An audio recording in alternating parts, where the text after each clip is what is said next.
Nice one. Thanks.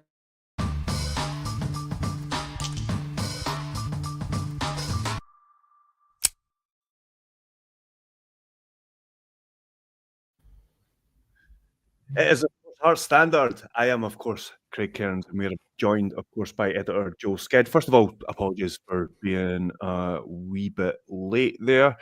It's busy. It's busy being a journalist sometimes, and things can just pop out of nowhere. But thanks for everyone for joining us. How are you doing, Joe? Yeah. Just a bit, not stressed, but hectic. It was my fault. I apologise. Everyone, it was my fault for being later. It was just getting back from the presser. I had to go to the shops, had to make my lunch, a late lunch, and then I had to pick up a couple of things. Got a newsletter I need to write, and which I had to write before we came on, and also wanted to pick up the Foundation of Hearts update from Jerry Mallon. But no, it's better now that I'm not rushing around. Definitely. We don't usually kick off with a comment, but San Francisco Jambo says that he's got a Teams meeting going on in the background, lol. So hopefully that is still going on, and we can provide some entertainment for him during that. What we're going to talk about today is, obviously, there's the game on Sunday against Rangers. We'll definitely come to that. But more specifically, we're going to talk about the press conference today that you were at, Joel, and kind of what you picked up from that. If there's a wee bit of time at the end, there was some news about the B teams today, not our B team, not the Hearts B team, but for B teams in general, or maybe just kind of say what that is and see what your reaction to it is. But first, let's, as we put in the headline, the big news, what everybody wanted to know going into today's press conference is, how is Cammy Devlin? What was the latest on that, Joe? He's not trained this week because of they're following a concussion protocol, but it seems like I don't know the ins and outs of the concussion protocol, but he is basically not able to have full contact or intense training after his head knock on Monday, but so they've been monitoring the situation. There's not been any setbacks or issues. I think he's been able to do bike work, and then as long as he's fine, he'll get checked again tomorrow. As long as he's fine, then he will train tomorrow and will be available on Sunday, providing that, again, there's no issues when he does train. Correction does say that he's played Devlin, just the type of player he is. He's played loads of games, so missing a few days of training is not a big issue. He's not the type of player that needs to be. He is the type of player who does train all the time, but he doesn't need to be, because I think he's naturally fit guy. I think if I remember speaking to folk at the club, that he's perhaps the fittest. Just in terms of the metrics they do with pre-season, if he's not the fittest, he's one of the fittest. It's one thing. And remember going to Tenerife for the pre-season, and looking back, it wasn't the most ideal pre-season for the club, but seeing him up close, he just seems to be as effervescent as he is during the game. Watching him train, he puts the energy and passion into that as he does into games. Nothing I would disagree with that you said there, but given the comments, I don't know about you picking them up, hearing them differently from me just reading them, but to me, reading them, it sounded more on the doubtful side for Sunday than it did that he'd Oh, really? Okay. Yeah, I thought so. But like I say, I'm reading it rather than hearing it, and I don't know. He wasn't giving much away. I think that's clear to say, clear to see that he's not trying not to give too much away, and they are following the protocols. I believe that all the concussions are judged on their own merit. It's not like a set period of time, but there are certain symptoms that if you display, then it does trigger, if you like, a certain thing on the sidelines. And I think there was an update not that long ago about it used to be thought that you didn't do any activity whatsoever, but now it's okay to do. And it's actually, they found it might actually be beneficial to do some light activity in a recovery from a concussion. So yeah, it's all very much judged on its own merits. But I don't know, maybe it's just the pessimist in me, Joe, but I didn't feel too confident reading the quotes that because it's something that you don't take a risk with as well. It is still one of those ones that the protocol itself uses like an old-fashioned football saying, if you like, and if it's out, spit it out, or a play on an old-fashioned saying, I should say. Yeah, absolutely. I think it's one where we've seen it in news over the last few years, where we just have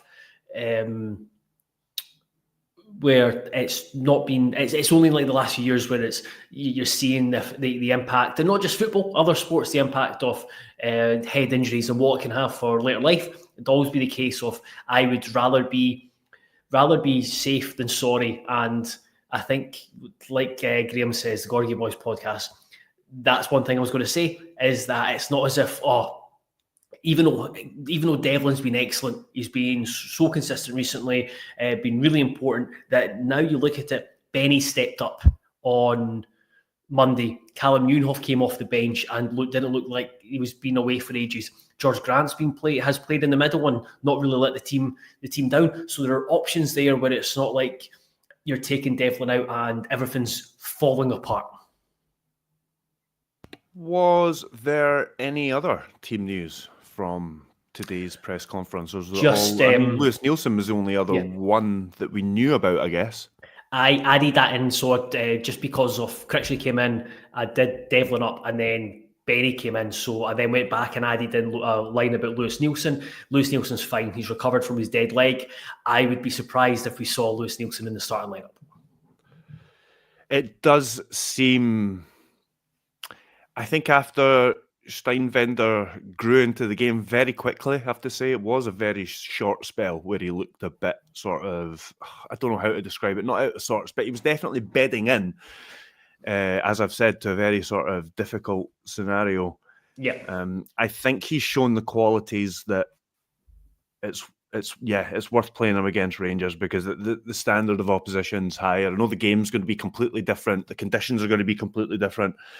But the standard is high, and I think he proved over the time that he was on the field, and it's pretty much the amount of time that you would ideally give someone like that before taking them off.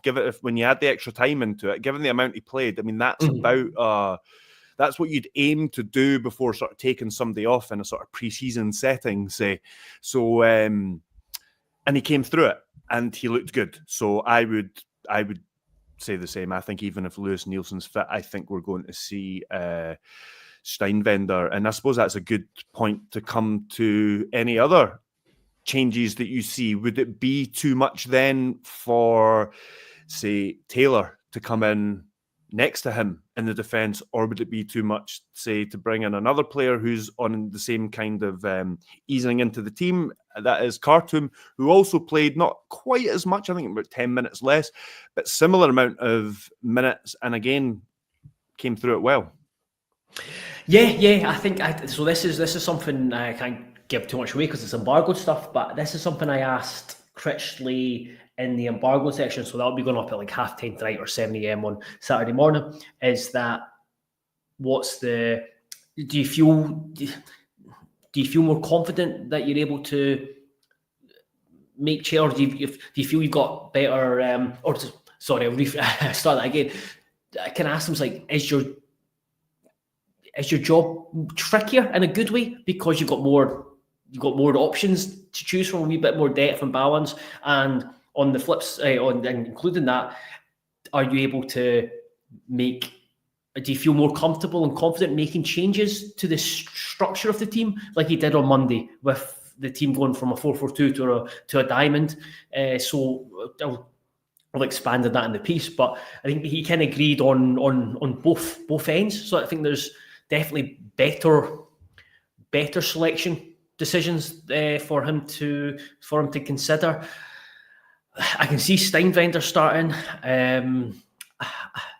The other two, I I'm not 100% sure on. I'm more 50, whereas like Steinbender, I'm like 80% sure he'll start. Whereas the other two, I'm probably more 50-50. I think, actually, that's a lie. I'm more, I would say, kind of more 60-40 or 65-35 that Taylor will start, and then Khartoum's 50-50. I just think Taylor he's had a few minutes, well, he's had a fair bit of minutes now, whether it's a bounce game or coming on against Brecon, and against Rangers at home, I think it's one of those where we kind of, when we talked about Dundee, it's like, nah, I don't bring him back for Dundee because he had a shocker last time, whereas now Rangers, he had probably his best game against Rangers at Tynecastle. Okay, bring him back now. I didn't need to watch it back again, but I'm not sure if you said 65-45 or not. I'm sure it said 65-35. Oh, did you? Right, okay. It's my hearing then. It's my hearing. Right, the Gorgie boys again, while we're on this, can I ask about Forrester? I see him taking a lot of stick, but he's done well in a number of games, and unlike Penrice, he hasn't had a proper partnership on the right. I think that's a very good point. That's I was thinking about this with Forrester earlier, not necessarily about the not having a proper partnership, but that's a really good point, because I've pointed out, or we've pointed out a number of times, the amount of players that have played on that right-hand side, and that was the one change again the other night. I said the other night, I said recently with Forrester in one of the videos that that's what you're going to get with a younger player.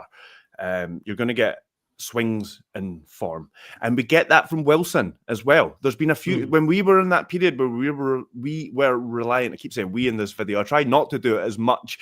When Hearts were as I know it's a wee bit different. When Hearts were as reliant on James Wilson before Kabangu signed, there were games where he was anonymous, but that doesn't get chalked up as.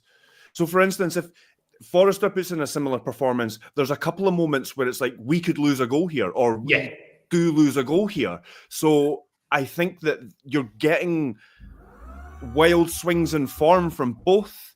It's just that Forrester is in a position where it causes more havoc, and it's more likely to lead to the opposition scoring a goal if he does make a mistake. Yeah, absolutely. I 100% agree with that. Whereas you can, it's a lot harder. It's a lot harder for defenders to come into and not be. You get judged completely differently as a defender as you do a striker, just for exactly what you said. It's no when you've had a poorer game, it's far more noticeable. Whereas, like, if you're having a poor game, Wilson has a poor game. It's like, oh.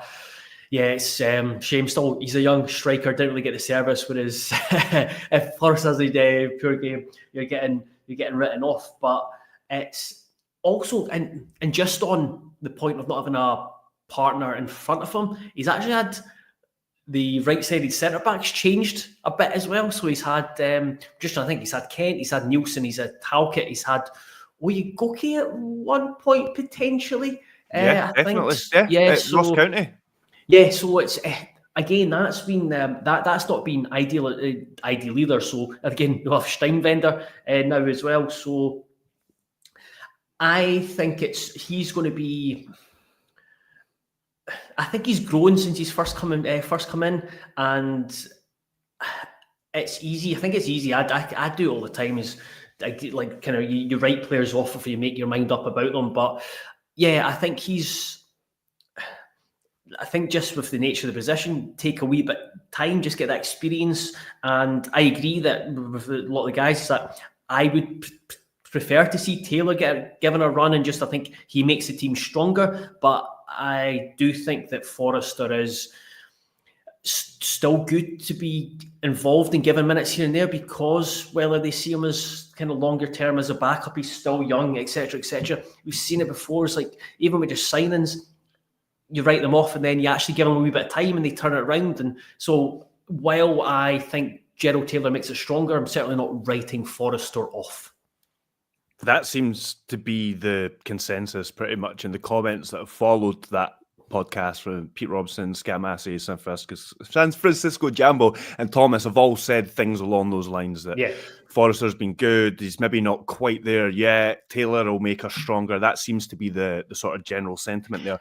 And sorry, just on that, Craig, when you talk about inconsistency, and we're all hoping for the Gerald Taylor who gives us the higher ceiling, but we have to remember that Gerald Taylor was wildly inconsistent when he first started. It's also fairly young in a new country. Yeah. It's just had a very bad injury. All those kind of things have to be taken into factor as well. Yes, I don't think he gets. I think it was similar to Oyugoki. I don't think people appreciated quite how young he was as well. I would like to see. My final point of no, sorry. Just with Scotland, Alexander said about his lack of pace.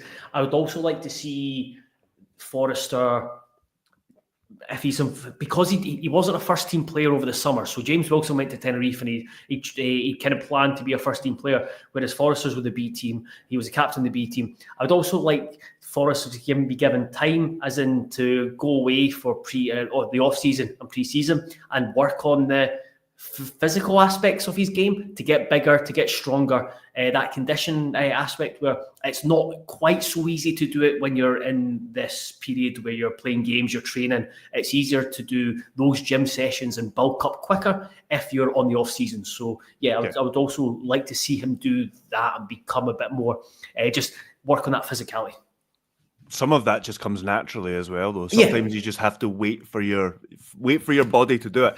One other thing I thought about when we were talking earlier about who could and couldn't start, and I suppose it ties into what you were saying before about not being wedded to a shape. Now, Critchley had been wedded to the sort of 4-4-2, come 4-2-4 for a wee while there, switched it during the game. It was a sort of needs-must thing against St Mirren, I think we can agree. But I think it's interesting then reading the quotes back that you published on the website where he's talking about Khartoum, where he's talking about being on the right side of a midfield three, despite being left-footed, and that's essentially the role that he came in to play. Mm-hmm. And I wonder, I'm pretty sure it was at home against Celtic that he played a 4-3-3. I don't think Critchley's played a 4-3-3 otherwise. And I wonder whether there's a possibility of that. But then again, that would maybe depend on the fitness of Devlin, whether that's even considered. So with the 4-3-3, and you probably want to get at this Rangers team. So it's two strikers. On you go. Sorry. My issue with the 4-3-3 is, for example, if you're including Khartoum as one of those three in centrally, then who are you playing wide right? And who are it's sort and of then so basically your Spittle Penrice thing as well, doesn't it? And you're limiting yourself in what ways. So basically you're likely playing neither Shankland and Wilson, whereas at the moment, because I seen it was Harrison asked Shankland or Wilson, is another question for me is I think just with Hearts as they are just now, I think you need to play two of the three strikers. I think much more threatening, and so I think the big thing for me will be if it's going to be basically a diamond or a 4-4-2 with Shankland dropping deeper. So I would imagine Shankland will start against Rangers and Wilson again will be used off the bench. Right, that was going to be the last thing that I chucked in lineup wise, was that whether there was a chance that Wilson could come in. It depends. I suppose it depends on what he sees. And just to kind of complete the thought of me talking myself out of even suggesting this 4-3-3, Rangers are vulnerable with a terrible away record. So get at them. That's definitely what Hearts have to do, and not treat them with the same respect that they would have, say, when Celtic came to Tynecastle early in Critchley's reign. So yes, definitely talked myself out of that one. That's why I think I would prefer just go with a 4-4-2 with Shankland dropping in, Cabangu, having Khartoum and Spittle, and then advancing the fullbacks and kind of just so you've got control centrally with possession, with width and pace coming through the fullbacks, and then you're wary that you could be susceptible on the counter-attack. But if you've got Benny sitting and Neuenhoff or Devlin's energy, you've got decent protection there, and then it does allow you to, rather than starting with the diamond and playing Shankland, Cabangu and Wilson, it does allow you to change if it's not going well. So you have that option to move things around, and then you could look at, I don't know, one of the white guys coming off the bench to be a threat after the if they need a wide player. But yeah, not sure about that. You mentioned Nieuwenhof. Ryan Money asks whether he's fit enough to start against Rangers or the plan to sub him on and smooth him in. Now, I think that ideally with a player that's been out that length of time, then you ease them back in. So I would say you would probably, if it wasn't this case, and it was a different injury for 11 months, and I would say yes, you probably wouldn't be fit enough to start. But from the noises that we've heard coming out of Tynecastle in recent times, the way he came through that bounce game, the way he's responded in that St Mirren game, he might not be quite there yet, but he surely can't be far off starting a game. I think so. I agree with what he said, is that in other ways you'd probably, I think Hearts could have brought him back a few weeks ago and just ease them in, but they wanted to take extra caution to make sure he doesn't break down again and to make sure he's good to go. And I just think that extra bit of time, I think he is good to go from the start if required. So, for example, if Devlin doesn't make it, I don't think there'll be any issue about starting Nieuwenhof on Sunday. Excellent. Is there anything else from the press conference you'd like to add before we move on? Just Benny. So Critchley was asked a lot about Rangers and how they're going to be feeling. He approached it as you'd expect Critchley to approach it. He just talked about how they respect Rangers. They want to. He did reiterate though that they want to be good without the ball, but they also want to try and take the game to Rangers and get them on the back foot, play on the front foot, and have control of the ball. We talked about the Rangers game earlier on the season at Ibrox, where Hearts we had around or over 50% share of the ball. So he kind of talked with respect for Rangers, but knowing that they want to go and do something and potentially get a statement result. Benny was the player. So this is stuff in the broadcast stuff. So you'll be able to see this. I don't know if Hearts have put it out yet, but we'll put it on the site later on. He was great value as always, an absolute joy to deal with. And he was talking about Hearts' record against Rangers, admitting it's rubbish. He mentioned that he was speaking to Shankland recently, and that it seems that Rangers always have every time they need a positive result after a bit of difficulty, they'll come and play Hearts and somehow find the result. And I think that's something that all Hearts fans have been saying. And he also, so I know there's always a lot of chat around Benny and his how many games he plays and his injuries, and he was asked about just like how your legs feeling after playing 120 minutes on Monday, and he was like, "Oh, Ryan Fulton said he saw something on Twitter. I think it was Benny Beningame." So this is Benny saying this. I think it was Benny Beningame played 120 minutes. See you in 18 months, something crazy like that. And then he was like, "That kind of cracked me up, but no, honestly, my body feels great." So I think he is aware of the view of him, but he. No, he's just always very good value, and it was good to see him have such a good performance on Monday. Definitely was. Just to kind of finish off with this game, what are you guys predicting for? You mentioned the run.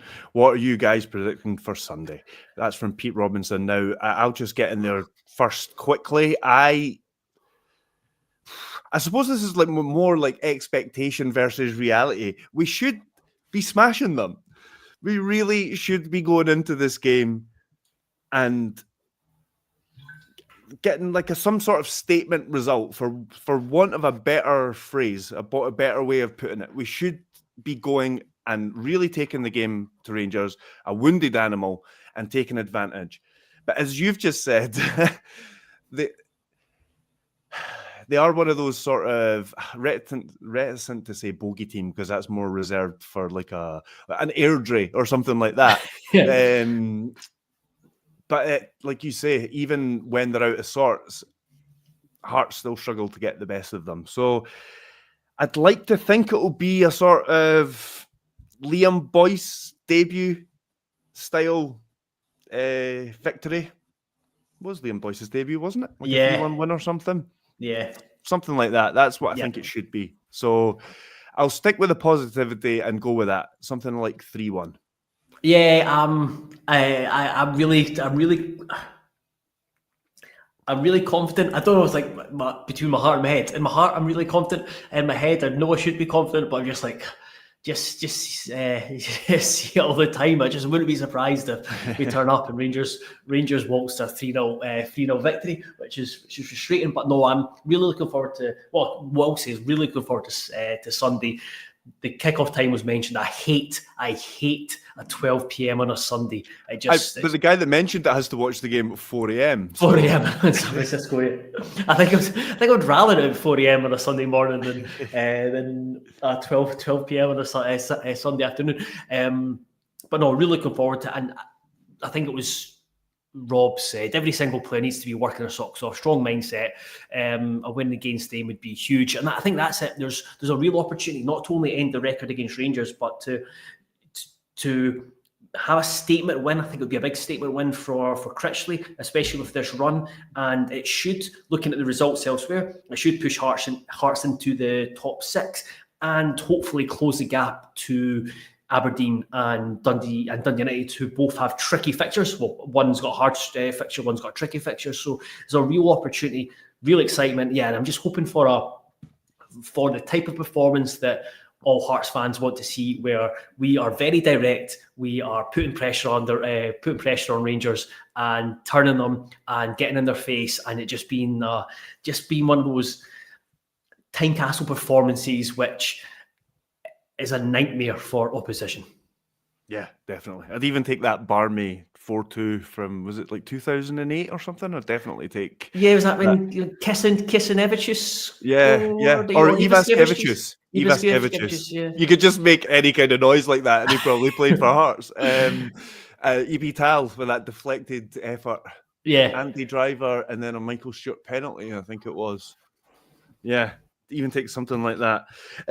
So as Joe kind of alluded to there, much more going up on heartstandard.co.uk regarding today's press conference and previews for Sunday's match. I don't know if you saw on your busy day today, Joe, but there's been some news regarding B teams. The SPFL and the SFA have put out a statement mentioned, and one of the things that's going to involve anyway is the Challenge Cup is going to have a league phase that the B teams will be involved in. Have you managed to catch any of this today?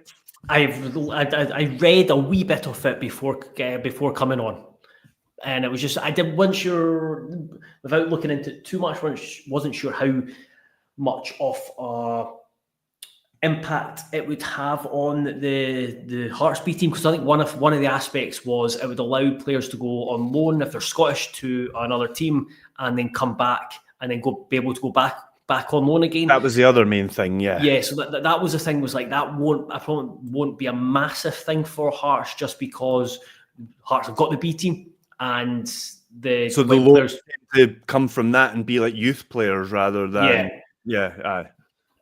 Whereas they're not likely to go. They're more likely to go between the B team and a loan club than Hearts and a loan club.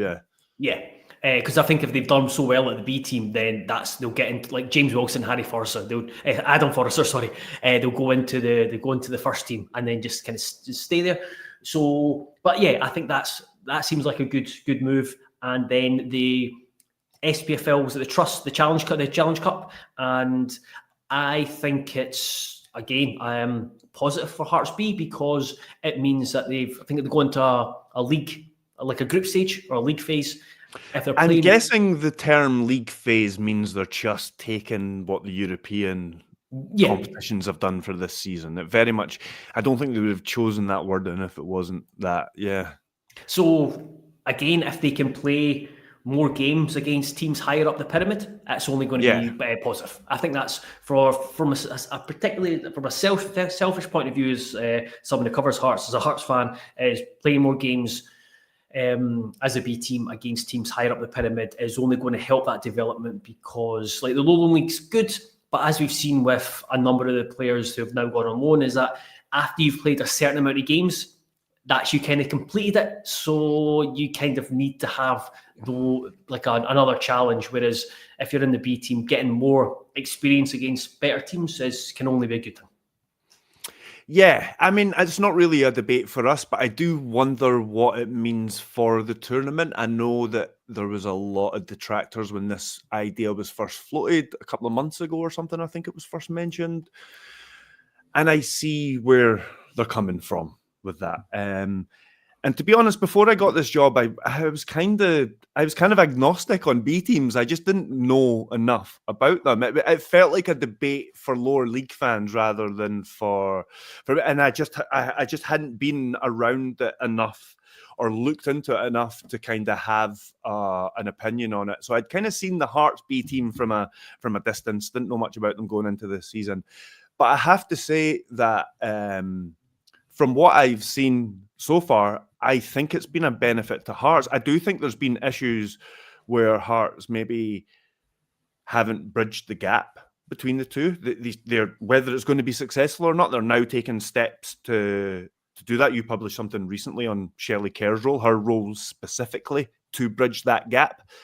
But I have seen enough, and I suppose I've come in at a good time where the likes of Adam Forrester and James Wilson that we were talking about earlier actually making their mark on the first team.